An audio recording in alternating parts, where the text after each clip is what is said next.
If you were alive in the late 1990s or early 2000s, you didn't just know the sound, you lived it. It was the soundtrack of an entire generation. It rang in movie theaters, on buses, in boardrooms, and on street corners from Helsinki to Harare. For over a decade, one name was synonymous with mobile phone. Not Apple, not Samsung, but Nokia. At its peak, this Finnish giant commanded a global market share of over 40%. To put that in perspective, that is more than Apple and Samsung possess today, combined. They didn't just lead the market, they defined it. They were the pride of a nation, contributing a staggering 4% to Finland's entire GDP. They were connecting people long before social media even existed. But in the blink of an eye, the king was dethroned. In less than 6 years, Nokia lost 90% of its market value. They went from the undisputed ruler of the mobile world to a cautionary tale taught in business schools. How did a company that started as a humble paper mill become the ruler of the tech world? And more importantly, how did they lose it all so fast? To understand the fall, we must first appreciate the climb. And Nokia's climb began a long time ago. Decades before the invention of the telephone itself. The year is 1865. We're in the Russian Empire in the Grand Duchy of Finland.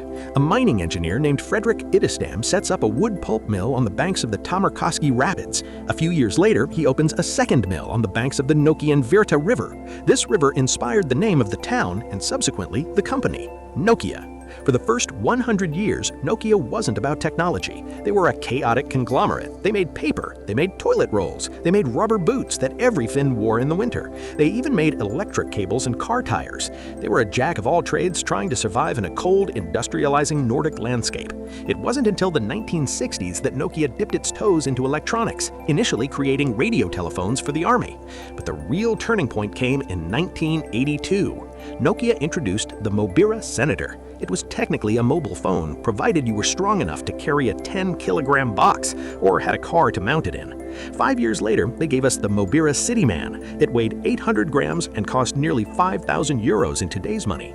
It was a brick, but it was a status symbol. There's a famous photo from 1987 of Soviet leader Mikhail Gorbachev in Helsinki holding this brick to his ear, making a call from Finland to Moscow. The press dubbed it the Gorba. In that moment, Nokia ceased to be a rubber boot manufacturer. They were now a player on the world stage. But in the early 90s, the company was a mess. They were bloated, involved in too many industries, and facing a severe recession in Finland. The Soviet Union, their biggest trading partner, had collapsed. The company's chairman committed suicide in 1988, and the board was in panic. They needed a savior. Enter Jorma Ollila. In 1992, Ollila took over as CEO. He made a radical bet-the-company decision. He divested the rubber business. He sold the paper business. He cut the cables. He told the board that they were going to focus on one thing: digital mobile phones. It was a massive gamble, and it paid off spectacularly. In 1992, Nokia launched the 1011, the first mass-produced GSM phone. It allowed text messaging. Suddenly, teenagers weren't just calling, they were texting. Then came the Nokia 2100 series. Nokia predicted they might sell 400,000 units. They sold 20 million. By 1998, Nokia overtook Motorola to become the best-selling mobile phone brand in the world. They would hold this title for the next 14 years. They mastered the supply chain. They could pump out phones faster, cheaper, and more reliably than anyone on Earth. And they understood something their competitors didn't. Phones weren't just technology, they were fashion, they were personal. And then, in the year 2000, the legend was born. The Nokia 3310. Cheap, reliable, customizable with interchangeable faceplates, and virtually indestructible. You could drop it down a flight of stairs, and the only thing that would break was the floor. And let's not forget Snake 2. Millions of hours of human productivity were lost to chasing a... Nokia was everywhere. They had the Matrix phone, the 8110 with the sliding cover. They had the Communicator, a brick that opened up like a laptop used by Val Kilmer in The Saint. They were cool, they were efficient. By 2007, Nokia was untouchable. They had 50% of the global smartphone market.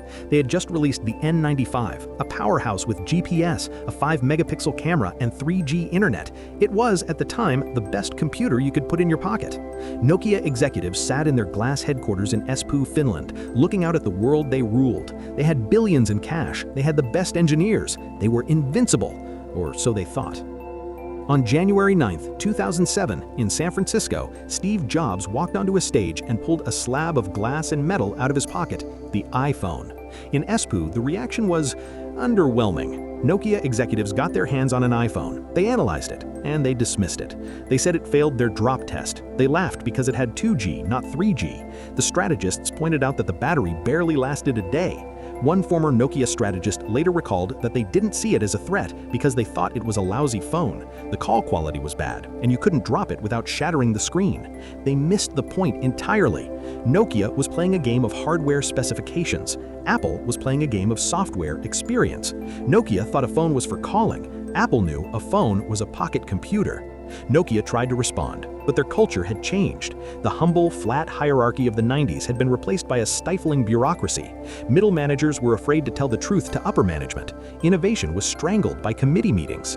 In 2008, they released the Nokia 5800 Express Music, their first mass-market touchscreen. It sold well, but the experience was clunky. It required a stylus. The screen was resistive, meaning you had to press down hard, not just touch. It felt like the past trying to mimic the future. Then came the N97 in 2009. It was supposed to be the iPhone killer. Instead, it was the suicide note. The N97 was a disaster. It shipped with buggy software. The hardware was underpowered. The weather widget would crash the phone. Anssi Vanjoki, a Nokia executive, later admitted the N97 was a tremendous disappointment for consumers. Meanwhile, a new threat emerged. Google had bought a little startup called Android. Nokia was now fighting a war on two fronts: Apple at the high end and cheap Android phones at the low end, and their weapon of choice, an aging operating system called Symbian. Symbian was designed in the 90s for keypads, not touchscreens. Trying to make Symbian work on a modern smartphone was like trying to teach a horse to dance ballet. It was clumsy, complicated, and frustrating. Developers hated it. It took thousands of lines of code to write a simple app for Symbian. On iOS, it was easy. By 2010, the cracks weren't just showing, the dam was breaking. In September 2010, Nokia fired Olli-Pekka Kallasvuo. For the first time in its history, they hired a non-Finn to lead the company, Stephen Elop, a former Microsoft executive. Elop arrived in Finland and found a company in denial. He needed to wake them up. In February 2011, he sent a memo to all employees. It became one of the most famous documents in corporate history. It was called the Burning Platform. In this memo, Elop told a story about a man working on an oil rig. He wrote that the man woke up one night from a loud explosion, which suddenly set his entire oil platform on fire. He was standing on a burning platform and he needed to make a choice. He decided to jump into the freezing waters. Elop's conclusion was stark. Nokia, our platform is burning. Elop was right. The platform was burning, but his solution was to pour gasoline on it. He announced that Nokia would abandon Symbian. They would also abandon MeeGo, their promising new next-generation operating system. Instead, they would go all in on a partnership with Microsoft. They would exclusively use Windows Phone. The logic was simple. If they went with Android, they would just be another Samsung. They wanted to be a third ecosystem. But there was a fatal flaw in the timing. By announcing that Symbian was dead before the new Windows phones were even built, Elop destroyed sales of existing Nokia phones. Who buys a phone with an operating system the CEO just called burning? It is known in business as the Osborne effect. Sales collapsed overnight. Carriers stopped promoting Nokia. Developers stopped making apps. When the Windows phones finally arrived, the Lumia series, they were actually good. They were colorful, the cameras were amazing, and the interface was smooth and unique. But it was too late. The app gap was too wide. No one wanted to build apps for Windows Phone because there were no users, and there were no users because there were no apps. It was a death spiral. Nokia was bleeding cash. They sold their headquarters building in Espoo and rented it back just to keep the lights on. The pride of Finland was being dismantled. In September 2013, the inevitable happened. Nokia announced it was selling its entire mobile phone division to Microsoft for 5.4 billion euros. To put that number in perspective, WhatsApp was sold to Facebook a few months later for 19 billion. The company that connected the world was sold for a quarter of the price of a chat app. During the press conference announcing the sale, it is reported that CEO Jorma Ollila ended his speech with tears in his eyes, saying, "We didn't do anything wrong, but somehow we lost." That quote, while often disputed in its exact wording, captures the sentiment perfectly. They played by the old rules while the game changed underneath their feet. They did everything right for a world that no longer existed. But this isn't where the story ends. Remember, Nokia started as a paper mill. Reinvention is in their DNA. After selling the phone business, Nokia didn't die. They looked at what was left. They had a mapping business, which they sold to German car makers for billions. They had a massive portfolio of patents, and they had a network infrastructure division, Nokia Networks. While you were mourning the loss of your Lumia, Nokia was busy building the backbone of the internet. They bought Alcatel-Lucent. They focused entirely on the plumbing of the digital world. Today, Nokia is a global leader in 5G technology. If you are using data on your smartphone right now, there's a good chance it's passing through Nokia hardware. They are profitable, stable, and once again, a key player in global tech, just not the kind you put in your pocket. And what about the phones? In a twist of fate, a group of former Nokia employees couldn't let the dream die. They formed a new company called HMD Global. They bought the rights to the Nokia brand from Microsoft. They brought the name back. They run on Android, the operating system they probably should have chosen back in 2011. They even re-released a modern version of the 3310. It's not the giant it once was, but the name lives on.